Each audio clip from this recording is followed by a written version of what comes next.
विनायक राऊतांसह कुटुंबियांच्या विरोधात गुन्हा दाखल, जादूटोणा केल्याचे सून गिरिजा राऊत यांचे आरोप, भोंदूबाबा फिरोज शेखला अटक।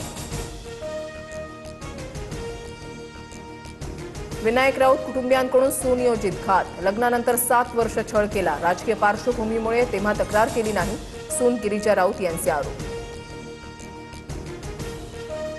सून गिरिजा राऊत 3 वर्षांपासून मुलासोबत राहत नाहीत। 2022च्या प्रकरणाची 2026 मध्ये तक्रार, यात नक्की काहीतरी काळबेरं, विनायक राऊतांनी कुटुंबियांवरील आरोप फेटाळले। विनायक राऊतांसह सर्व आरोपींना अटक करा, त्याशिवाय योग्य तपास होणार नाही, गिरिजा राऊतांच्या वकिलांची मागणी। विनायक राऊतांचा विषय कौटुंबिक, मात्र ठाण्यात गुन्हा दाखल होणं हे संशयास्पद, संजय राऊतांकडून शंका व्यक्त, तर या प्रकरणामध्ये पारदर्शक चौकशी होणार, गिरीश महाजनांची प्रतिक्रिया।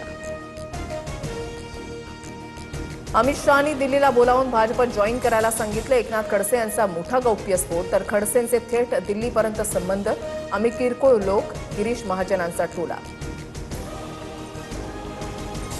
शाळा बंद आंदोलनाचा शिक्षकांना फटका, 8,629 शिक्षकांचा 1 दिवसाचा पगार कापणार, शिक्षण विभागाचा निर्णय। मोशीतील दुर्घटनाग्रस्त इमारतीमधून सर्व 9 मृतदेह बाहेर काढले, अखेर 83 तासांनी शोध मोहीम थांबवली, दुर्घटनेमधून एकूण 14 कर्मचारी बचावले। स्विगी इन्स्टामार्टला भारतीय अन्न सुरक्षा आणि प्रमाण संस्थेकडून तब्बल 9 नोटिसा, खराब पॅकेजिंग आणि मुदतबाह्य खाद्यपदार्थ दिल्याचा आरोप, स्विगी कंपनीच्या सेवेवर ग्राहकांचा संताप। धाराशिवमध्ये 6 महिन्यामध्ये 2,88,00,000ची दूध पावडर विक्री, होम दूध भेसळ प्रकरणामध्ये मोठा खुलासा, 7 जणांच्या विरोधात गुन्हा दाखल, मात्र मुख्य आरोपीसह काही आरोपी फरार।